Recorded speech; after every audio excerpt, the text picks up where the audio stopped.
Hey guys, thanks for tuning into the show. Don't forget to hit that subscribe button. First, reaching out to brands, the social media marketer, what he said was, brands are not just, they're waiting for you to come find them. They don't know who you are. You must do the work to go out there and contact them. That's the process I'm in right now. That is a part of the wealth building journey.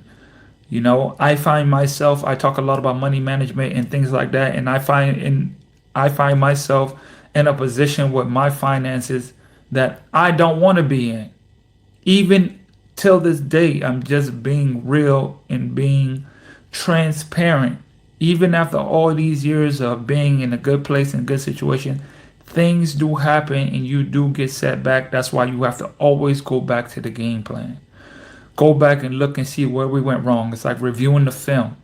Where did we go wrong? What happened? What do I need to change?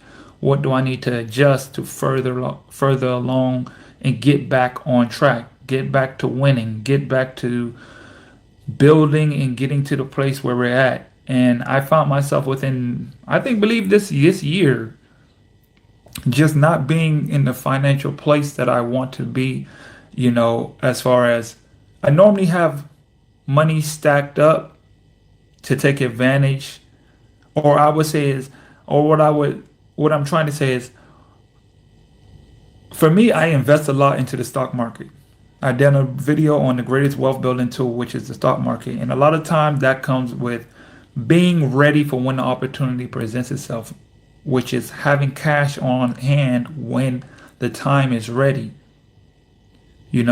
and having money ready to invest when the time comes.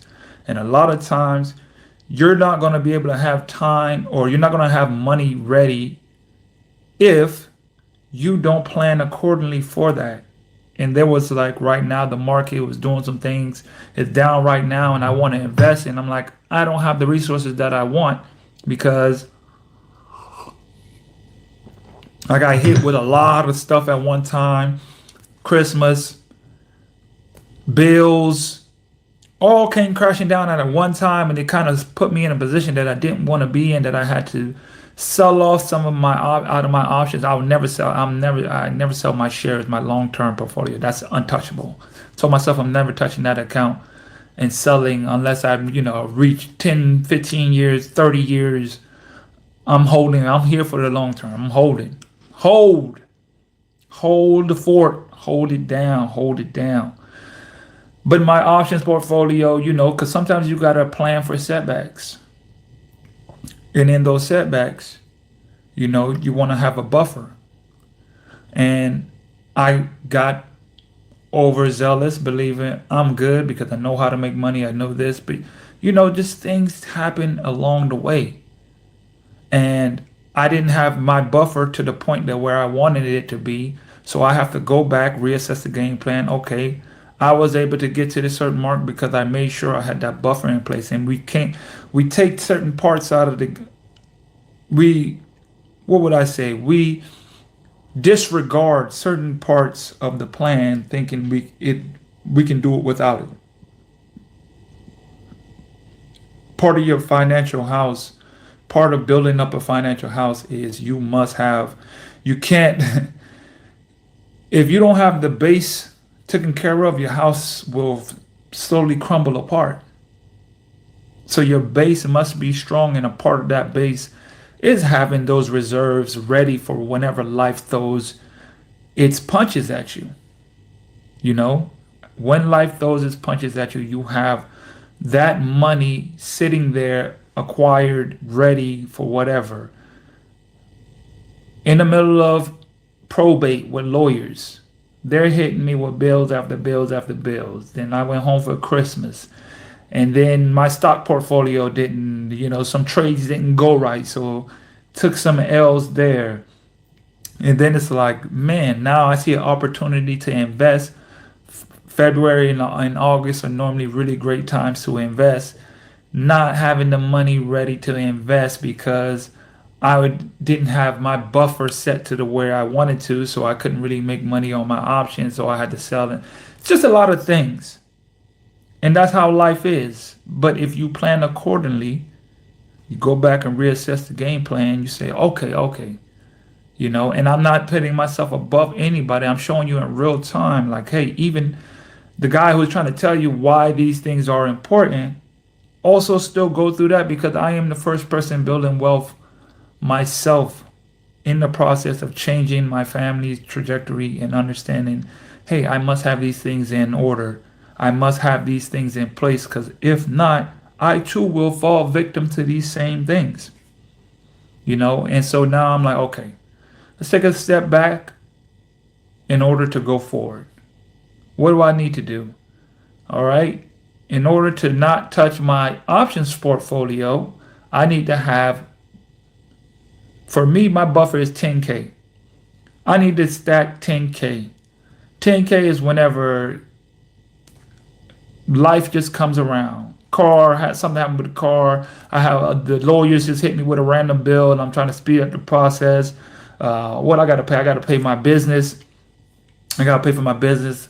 Tax season is here. I got to pay off some taxes that were higher than expected. Things like this. And for me, 10K will always, I know, will keep me in check. Oh, so I don't have to touch my money making situations. Because I never want to tap into my long-term savings. I'm not touching that. That's untouchable. But then I had to tap into my options portfolio, and that was my money-making vehicle. To make extra cash when I needed to make something or whatever. And sometimes, like, the way I trade options is swing trades, which means they last longer. You have to let things play out sometimes. Sometimes that takes a couple months, and you don't want to tap into that, because the minute you tap into it, you're going to have to start all over. So I'm like, why did I have to do that? Reassess. Go look at the film. It's because you didn't have that buffer to take care of when life come throwing things at you. When life comes throwing things, a lawyer comes at you, you have to pay now. Taxes roll around. You got to pay taxes on a lot of things, because I'm investing in things. So now I gotta pay taxes on those, and then the business license needs to be renewed, and just a variety of things that can happen at one time. I have a daughter, so anything can happen. Where I might have to just take an unexpected trip. You want to have that thing ready. You want to have that money and stuff ready, that it doesn't touch your other money making vehicles. It's vitally important to have those things ready and on a whim, like ready for when these things happen. So today, a part of building wealth and to building that buffer up is contacting brands. And for me, I have the platform. We're on the platform right now, and always going to the handy dandy ChatGPT. ChatGPT is your business mentor. It has been my therapist. It has been my trading coach. Use the tools ready and available to you to get ahead. These things are important. It's time to start applying these things, And when seeking out brands, people think brand deals are about followers. But the real battle is discipline. When life happens, especially for athletes, because thank God I'm in Uruguay and I don't have to travel as much. I don't have to travel at all. I come home every single night. But in Argentina, we have 18-hour bus rides, 20-hour, just 15-hour bus rides, 6-game road trips. You're moving. So mentally, your mind can just wander, and you're too tired and you're mentally drained. I have kids, I have baby mama, you just have things that steal your focus. They steal your focus. Momentum gets killed by these small interruptions, these life interruptions, and so you don't always go and do the things necessary to reach out to brands, like, doing the emails and the follow-up and doing content. Look, even being in Uruguay and I don't have to travel as much, Doing content every single day and staying consistent doing content every single day, even though I've been doing it now for 4 years, it does get tiresome. The mental capital, the mental capital is where it eats away at you. Games, dealing with teammates, families, the low money, all these things stress you out and they drain your mental capital. Sometimes then self-doubt comes in, man, am I wasting my time doing this? Some people might be thinking I have to do everything perfect and right at the first time, do everything right, or then I'm not going to get acknowledged by these brands. And like I say, and then ego kicks in. The ego of what if they don't hit me back? What if they don't, they say no or no one responds to me? So what? Keep going. Keep doing it. And there's a great book, I'm always referencing books, The War of Art. This book called The War of Art, it speaks solely on, I know I've spoken about this book before, but it gave a great example of how we know we should do something. And it's like the fight against ourselves to do the things that we need to do to propel us forward, whatever that may be. And the guy who wrote the book was talking about the book that he was writing. He wrote a book for I'm paraphrasing, don't remember it exactly, but I know it was like over a year. He wrote the book for over a year and then threw the book away because of all these things. Self-doubt, what if they don't like it? What if it's not as perfectly written as I want it to be written? All of these things is an internal thing that we all have in us that keeps us from pushing forward. It's an internal battle that cannot be denied. That has to be acknowledged, but it only can be acknowledged through the habits and plan that we have set for ourselves.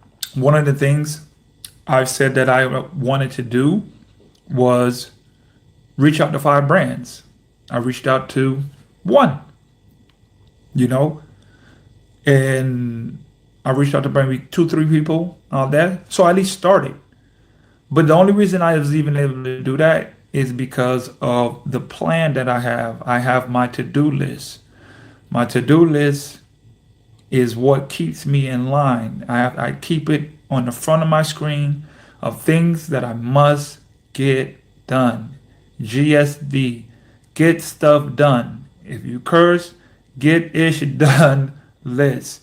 It's a list that you have that you need to get stuff done. And for me, what has been very, very detrimental or very, very key component of my life is writing and scheduling things down to do them. Because when you write and schedule them down and you're able to physically see them with your eyes and know, oh, this is something I need to get done, it's going to trigger that sense in your brain, hey, this is what I need to do.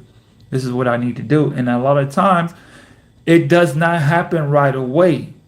You're bogged down by life situations and things. And sometimes you've drained your mental capital for the day, for the week, and you have a rough week in practice. So you're just going through life be lifing, and you just don't get it done. And then honestly, if you don't have it written down or you don't have it front and present in your face at the time, you could easily forget about it. And something can happen, you never get to it. 5 months, 6 months, 2 years pass by. Yes, 2 years pass by and you don't even get stuff done. You don't even realize that you haven't gotten what you said that you wanted to get done because you don't have it written down. That is a key component to getting stuff done. Write it down, put it down, put it in front of you, put it on your screen right in front of you. On my phone, it's its own widget immediately.